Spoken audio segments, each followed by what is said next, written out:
एक समय की बात है। एक गरीब ब्राह्मण अपनी दरिद्रता में जी रहा था। उसके घर में न धन था न अन्न। बस उसे एक चीज की कमी नहीं थी, उसकी भक्ति और भगवान पर अटूट विश्वास।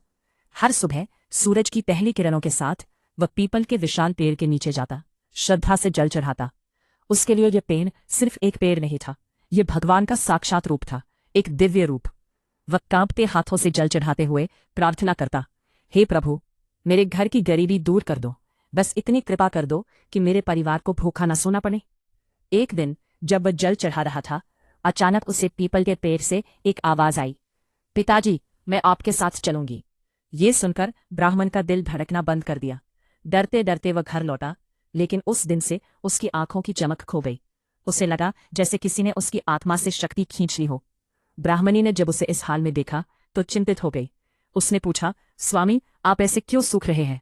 ब्राह्मण ने धीमी आवाज में कहा, मैं रोज पीपल में जल चढ़ाता हूं, और आज एक लड़की ने कहा, पिताजी, मैं तेरे साथ चलूंगी। ब्राह्मणी ने उसकी बात सुनी और बिना घबराए बोली, कल उसे ले आना। जहां 6 बेटियां हैं वहां 7वीं भी सही। अगली सुबह ब्राह्मण फिर पीपल के पास गया, और जल चढ़ाने के बाद जब उसने पीछे मुड़कर देखा तो सच में वो लड़की उसके साथ चल पड़ी। उसका चेहरा शांत था, आंखों में दिव्यता थी और कदमों में एक पवित्रता थी, जैसे धरती भी धन्य हो गई हो। ब्राह्मण उसे घर ले आया। उस दिन ब्राह्मण ने आटा मांगने के लिए पड़ोसियों के पास गया, लेकिन आज कुछ अलग हुआ। जहां पहले लोग मुंह फेर लेते थे, आज वही लोग थैला भर भर कर आटा देने लगे। ब्राह्मण खुद हैरान था और उसकी आंखों में आंसू थे। जब वो घर आया तो ब्राह्मणी आटा छानने लगी। तभी वो लड़की बोली, माँ, मैं छानूंगी। ब्राह्मणी ने प्यार से कहा, न बेटी पावनी, तू तो नाजुक है। लेकिन लड़की मुस्कुराई और कहा, नहीं माँ, मैं ही छानूंगी। और उसने छलनी उठाई, आटा छानते छानते परात भरने लगी। ब्राह्मणी की आंखें फटी रह गईं। अब जब वो खाना बनाने लगी तो लड़की फिर बोली, माँ, मैं बनाऊंगी। ब्राह्मणी चिंतित होकर बोली, ना बेटी, उंगली जल जाएगी। लेकिन लड़की ने आत्मविश्वास से कहा, नहीं माँ, आज मैं ही बनाऊंगी।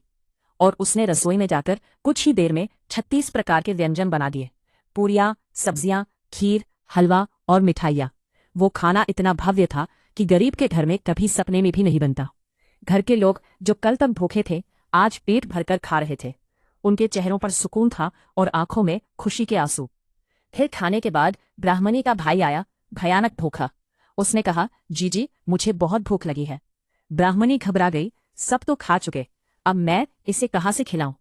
तभी लड़की ने फिर पूछा, माँ, क्या बात है? ब्राह्मणी ने कहा, तेरा मामा आया है। लड़की ने बिना कुछ बोले रसोई में गई और वही चमत्कार फिर से कर दिया। उसने फिर से 36 प्रकार का भोजन तैयार कर दिया और मामा को परोस दिया। मामा ने हर निवाले के साथ आश्चर्यपूर्वक कहा, जीजी, ऐसा भोजन तो मैंने जीवन में कभी नहीं खाया।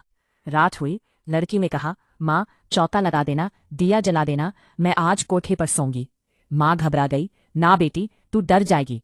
लेकिन लड़की ने प्यार से कहा, नहीं माँ, मैं कोठे पर ही सोऊंगी। आधी रात जब सब सो रहे थे, लड़की उठी और चारों तरफ देखा। उसने आंखें झपकाई और फिर धन, सोना, अनाज और समृद्धि से भरे दृश्य देखे। वह मुस्कुराई और बाहर निकलने लगी। बाहर एक बूढ़ा ब्राह्मण सो रहा था। उसकी हालत देखकर लड़की को दया आई। उसने कहा, बेटी, तू कहाँ जा रही है? लड़की ने कहा, मैं लक्ष्मी माता हूँ। इस घर में 6 बेटियां थी और दरिद्रता का अंधेरा था, मैं इसे मिटाने आई थी। बूढ़े से कहा, अगर तू चाहे तो मैं तेरी भी दरिद्रता दूर कर दूं। बूढ़े की आंखों में आंसू आ गए। लक्ष्मी माता उसके घर गई और एक बार फिर अपनी आंखें झपकाई। अगले दिन ब्राह्मण और ब्राह्मणी ने जब घर में धन देखा तो सन्न रह गए, लेकिन उनकी बेटी नहीं थी। घर में हाहाकार मच गया। तब बूढ़ा ब्राह्मण आया और कहा, वो कोई साधारण लड़की नहीं थी, वो स्वयं लक्ष्मी माता थी। यह सुनते ही ब्राह्मण और ब्राह्मणी की आंखें भर आईं। उन्होंने हाथ जोड़कर कहा, हे माँ लक्ष्मी, जैसे आपने हमारे घर को समृद्ध किया, वैसे ही सभी के घर में सुख, शांति और धन बरसाना।